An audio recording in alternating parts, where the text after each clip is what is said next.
بسم اللہ الرحمن الرحیم۔ دوستو، ایک دفعہ مصر کے مشہور شہر قاہرہ میں ایک ایسا منفرد اپنی نوعیت کا ایسا دل فریب واقعہ پیش ہوا جس کو اس وقت کے بہت سے مصر کے بڑے بڑے لکھاریوں نے نقل کیا۔ دوستو، یہ اس دور کا بہت ہی دلچسپ اور منفرد واقعہ ہے۔ یہ واقعہ اس لحاظ سے بہت زیادہ اہمیت کا حامل ہے کیونکہ اس واقعے کا تعلق سلطان صلاح الدین ایوبی رحمۃ اللہ علیہ کی عقل مندی اور دور اندیشی سے جڑا ہوا ہے۔ یہ واقعہ کچھ اس طرح کا ہے کہ مصر کے شہر قاہرہ میں ایک گاؤں میں ایک قصاب رہتا تھا۔ وہ کم عمر قصاب بہت ہی خوبصورت اور حسین و جمیل تھا۔ اس نے قاہرہ کے ایک بازار میں اپنی دکان کھولی ہوئی تھی اور وہ حسین و جمیل ہونے کے ساتھ ساتھ بہت ہی ذہین اور عقل مند تھا، اور اس کی باتوں میں اتنی کشش تھی کہ باقی تاجروں کی نسبت وہ آدھے وقت میں اپنا سارا گوشت بیچ کر گھر واپس آ جاتا۔ تمام لوگ اس کی عقل مندی سے حیران ہو جاتے اور خوبصورت ہونے کے ساتھ ساتھ وہ کردار کے لحاظ سے بھی بہت زیادہ پاکیزہ تھا۔ اس کی شہر کے بہت بڑے قاضی کی بیٹی کے ساتھ شادی ہوئی تھی۔ قاضی صاحب نے بھی اس کو اپنی بیٹی کا رشتہ پلیٹ میں رکھ کے نہیں دیا تھا، بلکہ اس نوجوان قصاب کا نے ثابت کیا تھا کہ قاضی کی بیٹی سے نکاح کرنے کے لیے وہ اہل ہے، اور وہ اسی لیے قاضی صاحب نے اس کو اپنی بیٹی کا رشتہ دے دیا۔ اسی گاؤں میں ایک خوبصورت حسین و جمیل لڑکی بھی رہتی تھی جس کے ماں باپ مر چکے تھے، اور وہ لڑکی ایک بچپن سے ہی بوڑھی عورت کے پاس پرورش پاتی رہی۔ اب وہ نوجوان اور خوبصورت حسین و جمیل لڑکی تھی۔ اس کی عمر تقریباً 18 سے 20 سال بتائی جاتی ہے۔ اتفاقاً اس نوجوان لڑکی جس کا نام مہرالنساء تھا، اس قصاب والے نوجوان جس کا نام شمس الدین تھا، اس کے ساتھ محبت ہو گئی۔ اس کو دل و جان سے چاہنے لگی اور دن رات اس کی محبت میں تڑپنے لگی۔ اس کی محبت سچی تھی، لیکن کیونکہ وہ لڑکی تھی لہٰذا وہ اپنی محبت کا اعتراف نہیں کر سکتی تھی۔ وقت گزرتا رہا، وہ اپنے پیار کی جدائی میں تڑپتی رہی۔ ایک دن اس نے موقع پا کر شمس الدین سے اپنی محبت کا اظہار کر دیا۔ جب یہ بات شمس الدین نے سنی تو وہ بڑا ہی پریشان ہو گیا اور مہرالنساء کو کہا کہ تم تو جانتی ہو میں قاضی صاحب کا داماد ہوں اور میں شادی شدہ ہوں، لہٰذا یہ سب جاننے کے بعد اپنی محبت کا اظہار کرنا، کیا تم مجھ سے دشمنی نبھا رہی ہو یا اپنی محبت کا اظہار کر رہی ہو؟ شمس الدین نے اسے بری طرح ڈانٹا اور اس کو وہاں سے جانے کے لیے کہہ دیا۔ وہ لڑکی یتیم اور خوبصورت تھی، لیکن اس کے ساتھ ساتھ اس کی تربیت میں ماں باپ نہ ہونے کی وجہ سے کمی رہ گئی تھی۔ اس میں بہت زیادہ غرور تھا۔ اس نے جب اپنی محبت کو اس طرح جٹلاتے ہوئے دیکھا تو اس نے اپنے دل میں قصاب کے لیے محبت کی جگہ نفرت کو پالنا شروع کر دیا، اور وہ دل ہی دل میں سوچنے لگی کہ شمس الدین اگر یہ میرا نہیں ہوا تو میں اس کو کسی کا نہیں ہونے دوں گی، میں اس کو تباہ و برباد کر کے رکھ دوں گی۔ وقت گزرتا رہا اور چند ماہ گزرنے پر اب یہ معاملہ بالکل ٹھنڈا ہو چکا تھا۔ قصاب بھی اپنی طرف سے اس بات کو بھول چکا تھا، لیکن یہ لڑکی نہیں بھولی تھی۔ وہ ہر روز اس بات کو آگ کی طرح بھڑکاتی اور اپنے منصوبے کو پایا تکمیل پہنچانے کے لیے مختلف ترکیبیں سوچا کرتی۔ ایک دن قصاب کی بیوی کو قاضی صاحب کی طرف سے پیغام ملا کہ قاضی صاحب شدید بیمار پڑ گئے ہیں، لہٰذا اس نے اپنی بیٹی سے ملنے کے لیے پیغام بھیجا۔ جب قصاب نے یہ خط پڑھا تو اپنی بیوی کو بتایا اور کہا کہ میں بھی تمہارے ساتھ چلنے کے لیے تیار ہوں، لیکن اس کی بیوی نے کہا کہ گھر میں حفاظت کے لیے تم رک جاؤ، میں اپنے باوا کے پاس چلی جاتی ہوں۔ شمس الدین نے اپنی بیوی کے بات سے اعتراف کر لیا اور خود گھر میں رک گیا۔ بازار میں اس کی دکان بند رہی اور اس کی بیوی اپنے باپ کی طرف چلے گی۔ جب مہرالنساء نے دیکھا کہ آج قصاب والا گھر بالکل خالی ہے اور وہ گھر میں اکیلا ہے، اور بدقسمتی سے شمس الدین اسی کا پڑوسی تھا، تو جب مہرالنساء نے دیکھا کہ آج شمس الدین گھر میں اکیلا ہے تو اس نے ایک ایسی ترکیب بنائی جس نے شمس الدین کو پوری طرح اپنے جال میں پھنسا لیا تھا۔ جیسے ہی قاضی کی بیٹی اپنے گھر سے روانہ ہوئی تو چند گھنٹوں بعد مہرالنساء نے رونا پیٹنا شروع کر دیا۔ جب اس کے رونے پیٹنے کی آواز شمس الدین نے سنی تو وہ پریشان ہو گیا اور مہرالنساء کے دروازے پہ گیا اور پوچھا، آخر کیا مسئلہ ہے؟ تم اتنی بری طرح کیوں رو رہی ہو؟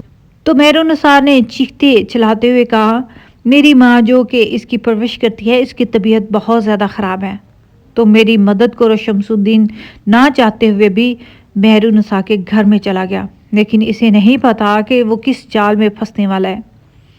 جب شمس الدین اس گھر میں گیا تو پوچھا کہ تمہاری ماں کس کمرے میں ہے، تو مہرالنساء نے ایک کمرے کی طرف اشارہ کیا اور کہا اس کمرے میں ہے۔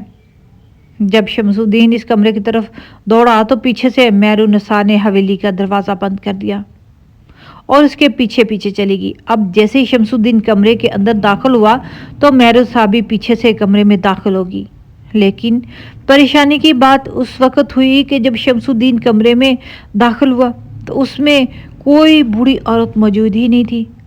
جیسے ہی شمس الدین نے پیچھے پلٹ کر دیکھا تو پیچھے مہرالنساء دروازے پر موجود تھی، جو کہ اب دروازے کو اندر سے بند کر چکی تھی۔ جب شمس الدین نے یہ ساری صورتحال دیکھی تو اس لڑکی کو کہا یہ تم کیا کر رہی ہو؟ آخر تمہارے دماغ میں کیا چل رہا ہے؟ تم نے مجھے کس مقصد کے لیے بلایا؟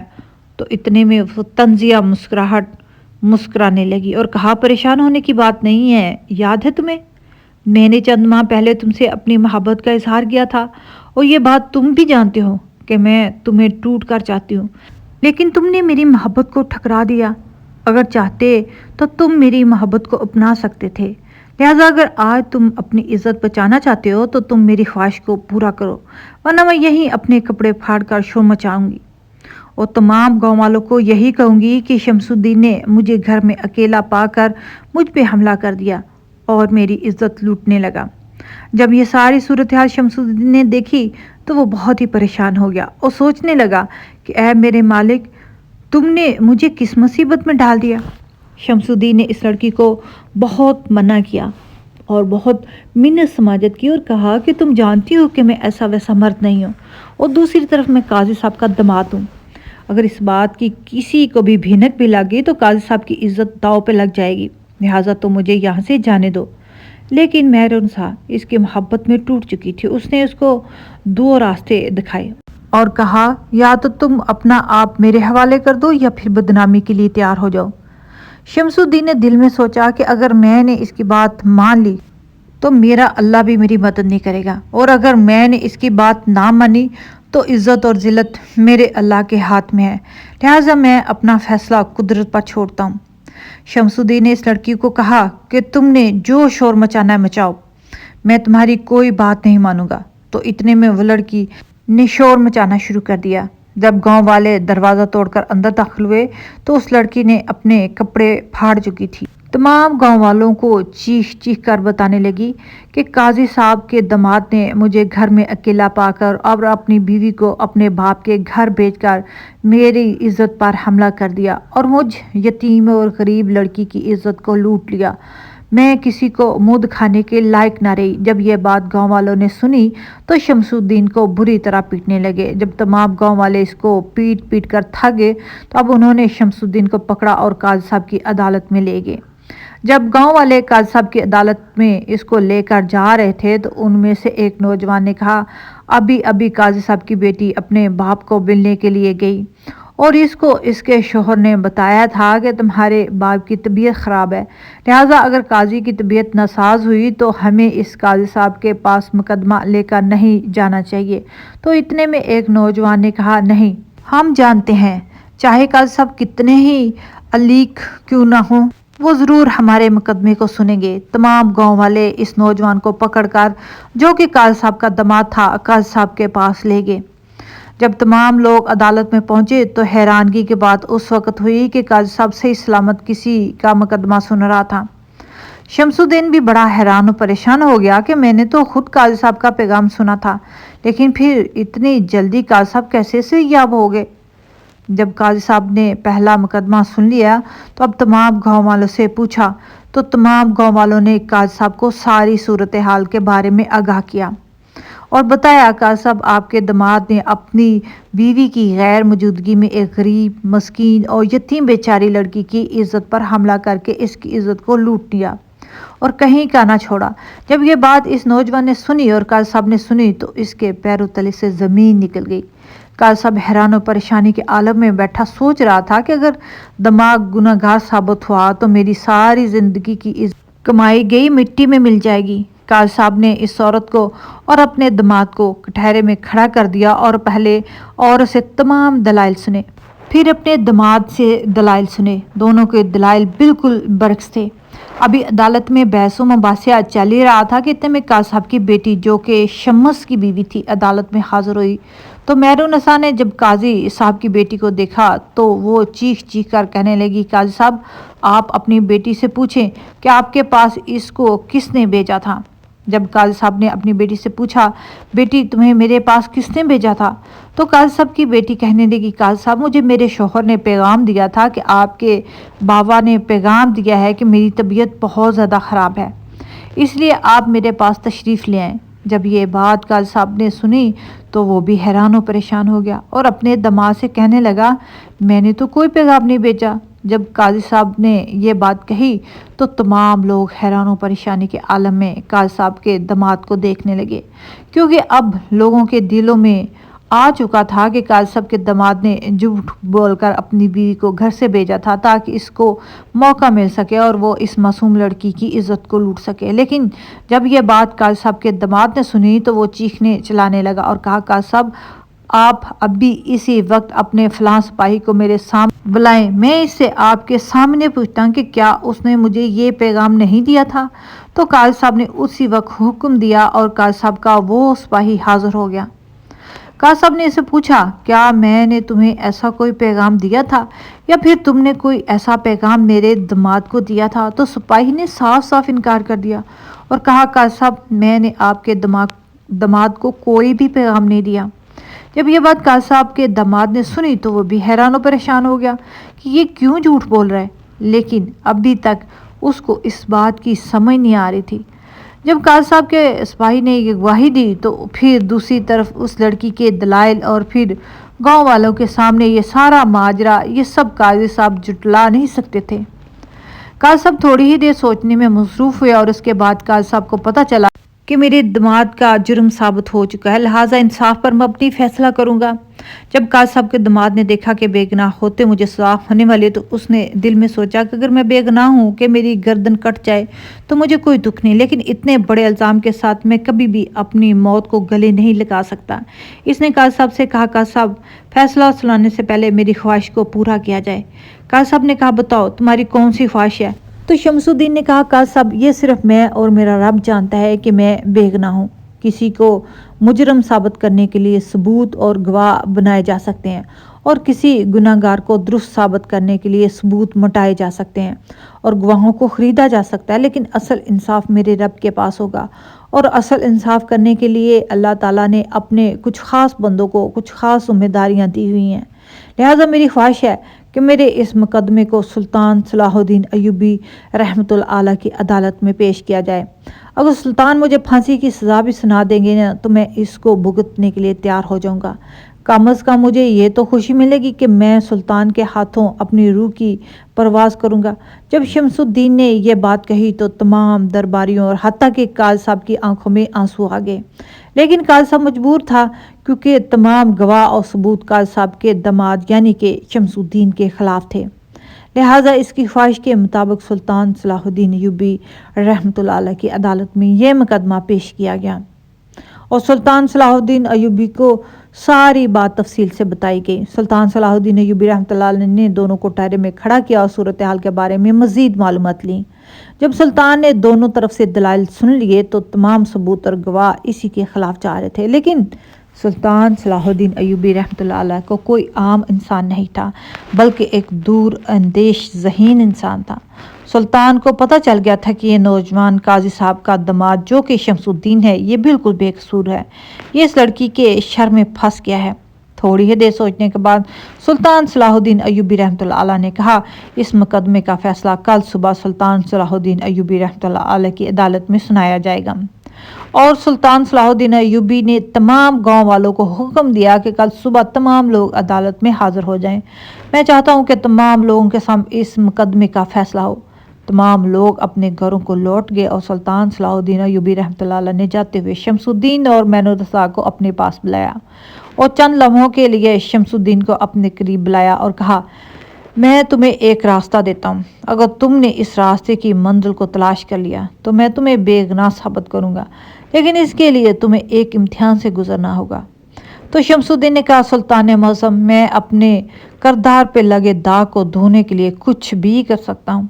تو شمس الدین نے سلطان سے کہا میری انگوٹھی چند دن پہلے تمہارے گاؤں میں گر گئی تھی، لیکن اس بات کی خبر میرے علاوہ کسی کو نہیں، کیونکہ اگر اس بات کی خبر کسی کو لگ گئی تو اس انگوٹھی کی وجہ سے کافی جانیں جا سکتی ہیں، لہٰذا وہ انگوٹھی تمہارے گاؤں کے کسی ایک عورت کے پاس ہے، لہٰذا اگر وہ تم انگوٹھی کسی بھی طریقے سے میرے پاس لے آؤ تو میں تمہیں ضرور انصاف دلاؤں گا۔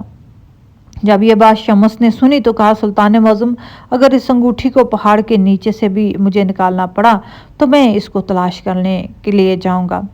اب شمس الدین اپنی منزل کی طرف روانہ ہو گیا۔ پھر سلطان صلاح الدین ایوبی رحمۃ اللہ علیہ نے مہرالنساء کو اپنے پاس بلایا، کہا ملکہ زبیدہ کی انگوٹھی چند دن پہلے اسی گاؤں میں گزرتے ہوئے گھوڑے سے گر گئی تھی، لیکن اس انگوٹھی کے بارے میں کسی کو پتہ نہیں۔ اگر وہ انگوٹھی تم تلاش کر کے میرے پاس لے آؤ تو میں اس مقدمے کا فیصلہ تیرے حق میں کر دوں گا، لہذا شرط یہ ہے کہ وہ انگوٹھی تمہیں تلاش کر کے لے کر آنی ہوگی۔ میری جاسوسوں کی خبر کے مطابق وہ انگوٹھی تمہارے گاؤں کے سردار کے پاس ہے، لہذا تم کسی بھی طریقے سے اس انگوٹھی کو میرے پاس لے آؤ تو اس مقدمے کا فیصلہ میں تمہارے حق میں کر دوں گا۔ نہ ہی شمس الدین کے بارے میں اتنا جانتا تھا اور نہ ہی مہرالنساء، لہٰذا ان دونوں نے سمجھا کہ اگر ہم انگوٹھیاں تلاش کر کے لے آئیں گے تو سلطان ہمارے حق میں فیصلہ دے گا، لیکن اس کا نتیجہ کچھ اور ہی نکلنے والا تھا۔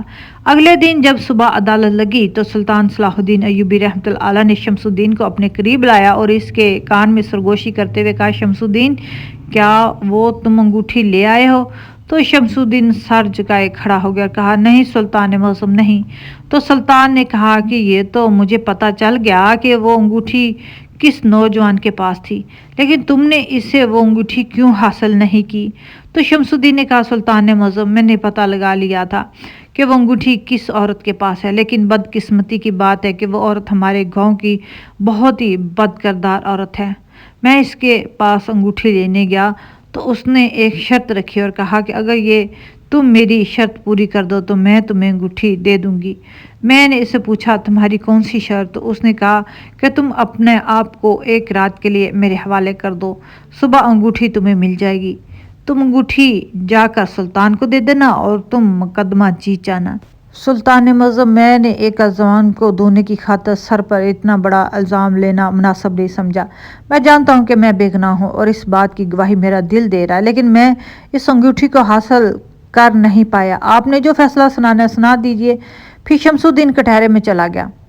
سلطان صلاح الدین ایوبی رحمۃ اللہ علیہ نے مہرالنساء کو اپنے پاس بلایا اور کہا بتاؤ، میں نے تم کو وہ انگوٹھی لانے کے لیے کہا تھا، کیا تم انگوٹھی لے کر آئی ہو؟ تو مہرالنساء نے اپنی جیب سے انگوٹھی نکال کر اور سلطان کے سامنے رکھ دی۔ جب سلطان نے انگوٹھی دیکھی تو سلطان کو پتہ چل گیا وہ انگوٹھی تو بالکل ملکہ زبیدہ کی تھی۔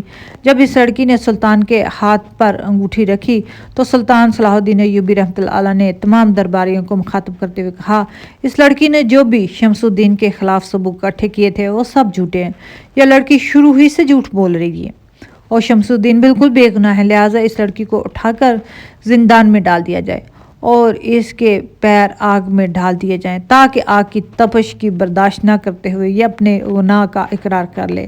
تمام لوگ حیران ہو گئے کہ آخر اس نوجوان کے خلاف اتنے ثبوت ہونے کے بعد بھی سلطان کو کیسے پتہ چلا کہ یہ لڑکی جھوٹ بول رہی ہے۔ اتنے میں کاسا بولا سلطان معظم، ہم نہیں جانتے کہ ان میں سے کون مجرم ہے اور کون بے گناہ، لیکن آپ کو کیسے پتہ چلا کہ میرا داماد بالکل بے گناہ اور یہ لڑکی جھوٹ بول رہی ہے؟ تو سلطان نے کہا کل عدالت سے جاتے ہوئے میں نے ان کو انگوٹھی لانے کے لیے کہا اور وہ انگوٹھی گاؤں کے سردار اور ایک عورت کے پاس تھی۔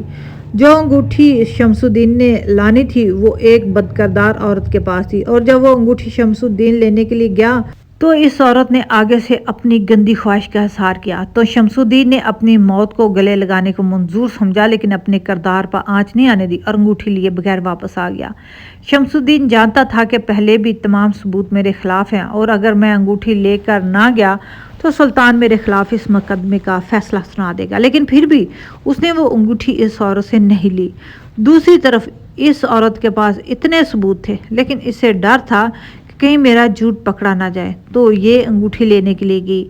اس گاؤں کے سردار کے پاس گئی تو گاؤں کے سردار نے اس سے اس کے جسم کا تقاضا کیا اور اس کے بدلے میں انگوٹھی دینے کا وعدہ کیا، تو اس لڑکی نے اپنا جسم اس کے حوالے کر دیا اور اس کے بدلے میں انگوٹھی لے آئی۔ جب میں نے عدالت میں مہر النساء کے ہاتھ میں انگوٹھی دیکھی اور شمس الدین کا ہاتھ خالی دیکھا تو مجھے اسی وقت پتہ چل گیا کہ جو نوجوان اپنی موت کو گلے لگا سکتا لیکن اپنے کردار پر آنچ نہیں آنے دے سکتا تو پھر اس کا کردار کتنا صاف ہوگا۔ میں نے پھر دوسری طرف اس عورت کا کردار دیکھا کہ ایک انگوٹھی کی خاطر اس نے اپنا جسم جب ایک مرد کے حوالے کر دیا تو پھر یہ اپنا انتقام لینے کے لیے کیا کیا نہیں کر سکتی۔